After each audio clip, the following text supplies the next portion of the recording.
I would have gotten away for it if it wasn't for you pesky kids and your podcast. What's your hometown scandal or like high school incident? Oh man. I mean, the biggest thing here by far was the disappearance of Kristin Smart. Like that was like the big story, like claim to fame in San Luis Obispo. Like everybody knows that crazy ass thing. I don't know that one. Explain it. Or is there a movie?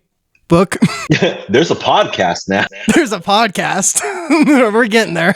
That's kind of what got the thing solved, because this happened back in like the early 90s. But girl who was going to Cal Poly, which is the main university that's here in San Luis Obispo, she was abducted, taken, went missing. They were able to like figure out that it had happened, really late, like 1 to 2 a.m. She was last seen like by this, building that's there on Cal Poly, and never found. Like no one's arrested. It just unsolvable, goes missing. And it was a huge deal. But there was one person who is in this town who was suspected the entire time, but they could never really get him for it. And it's so, but they still live here. Like the family lives here, and it's like this whole thing. Like they covered it up. She's buried in the backyard. They did some like crazy renovations at their house, like right after it had happened, and weirdly just installed like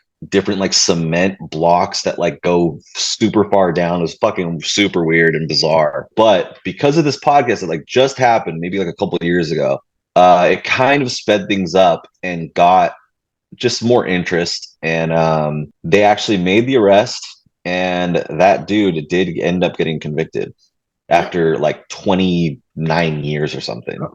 That's crazy. He was able to get away that long until a podcast. That's like some Scooby-Doo. I would have gotten away for it if it wasn't for you pesky kids and your podcast. Yeah.